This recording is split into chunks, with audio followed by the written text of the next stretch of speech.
Hey guys, it's Joe again. We're coming back to you again with the Motorola BACKFLIP. It's an Android smartphone offered by only AT&T exclusively. The phone was released in March 2010. I picked this up in June 20 something. I don't even remember. So I've had it half a month now, a little more. And I like it. I really do. I had the Blackjack 2 beforehand, and I love that phone as well. Windows Mobile was the best. So a lot of people have their opinions about it and stuff, but there was a lot of problems. The fact that they had like no memory at all, no RAM. I mean, this phone is skimpy a little bit compared to the other Android cell phones. I'll run down the specs list for you. The phone itself weighs about 133 grams. That's with the battery.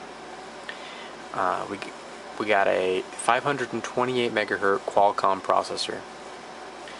That's a 32-bit processor. We have 256 megs of RAM. Now, compared to a lot of the other Android phones, like the Behold 2 actually has the most RAM out of all the Android phones now. It has a half a gig of memory. No, it actually has 384, I think. Correct me if I'm wrong. Comment below. It's 300 something. I know that. It has a lot of memory compared to all the other phones. It has a half a gig of internal ROM storage. To store the Android flash and all that other good stuff. We have a resolution of 320 by 480 on the screen. The only downside of this phone, compared to a lot of other Android cell phones, it's only running at 18-bit color depth. All the other phones are running at 32-bit. Now, I've put this side by side with both the Motorola Droid, the Behold 2, and that new, I forget what it was called, Aris, the new one provided by AT&T. Now, I got this actually exactly, I think, 7 days before they started offering the other two Android phones at AT&T. This was the only one at the time. And they even told me, well, why don't you wait another week? We'll be getting them within the next week or so. And I said, no, I want this phone.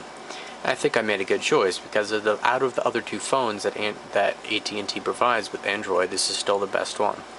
Now, some specs don't live up to but I actually went to the store and I played around with the phones, and I don't like them.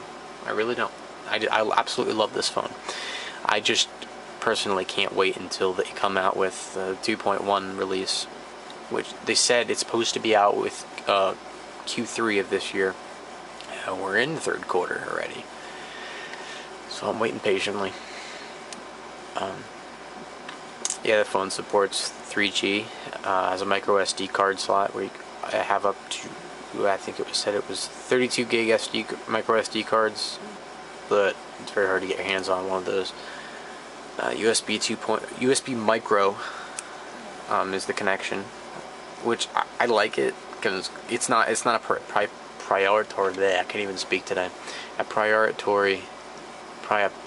Yeah, you know what I mean.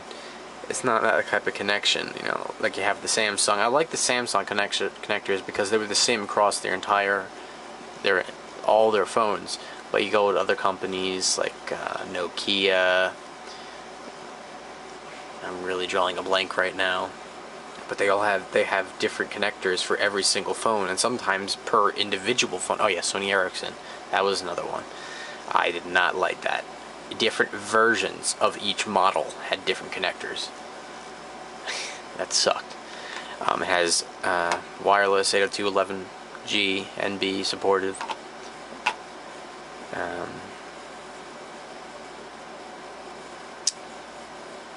Lithium-ion battery. It supports 1380 milliamps. It supports all of the Google Android features except the ability to this is why I despise AT&T for doing this, because AT&T doesn't understand the meaning of open source, as Android's supposed to be, open source operating system. They don't allow you to install any applications that aren't from the market, the Android market. Yeah, Android market. Although there's a workaround, as long as you install the SDK on the computer and you can copy it onto the computer like that, and you run some command. I've already done it twice, installed 2 applications. But it's not the fact that it's time consuming, it's just annoying they have to do that. But hopefully they will, when they release the new update, maybe they will put that feature back. And also, it's locked. The default search is Yahoo, and there's not a single way to change it unless you root the phone. I mean, you could always download another application, which I did. I don't even have it on there beginning because I don't use that search feature. I just pop open the browser, or whatever the other browser was, Skyfire, and just go right to Google. But sometimes if you don't click on the Google link and you just start typing, it'll end up taking you to Yahoo anyway, which is really stupid. I'm running out of time here. Alright, well, now let's actually take a look at the phone itself. So I can't even fit it in a frame. I can't change my zoom on my camera unless I turn it off. But as you open the phone up, we got a full QWERTY keyboard. Fully backlit. Well, it's pretty light. You could see it right now. We got the backtrack pad on the back of the phone. I don't use this because I liked it when I first got the phone, but now I realize when I don't want to be using it, my finger, the way I hold my phone, if I'm holding it with one hand, I ended up moving stuff, and I didn't like that, so I turned it off. You have the shortcut keys to open up your browser and open up the search, but if you hit the search key, sure, Yahoo pops up, and it's like, I don't want to see Yahoo. I don't like Yahoo. I despise Yahoo. Sorry, all you Yahoo fans. Well, yeah, we have a 5-megapixel camera with LED flash. Fancy. It has a extremely powerful speakerphone located, well, you have to open it up to see where it is. There's actually a ridge right on the head. Come on, camera, focus. See right underneath the speaker is located underneath there. And if we go ahead and come on,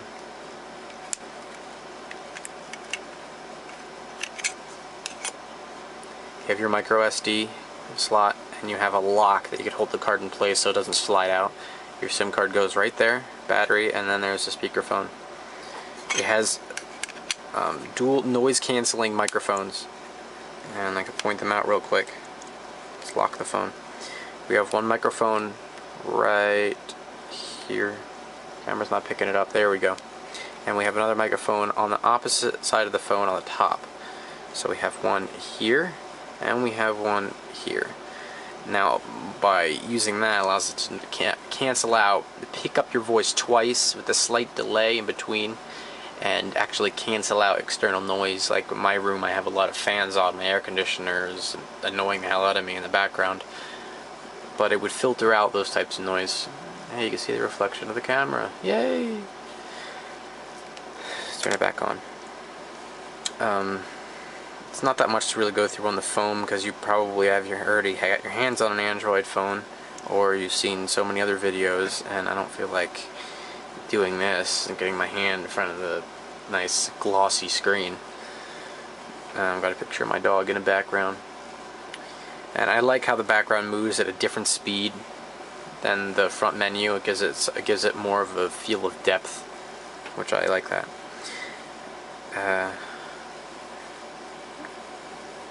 Like I said before, as of right now, I'm still waiting for the 2.1 update. I can't wait. See if we go there right now, it's going to say no update available.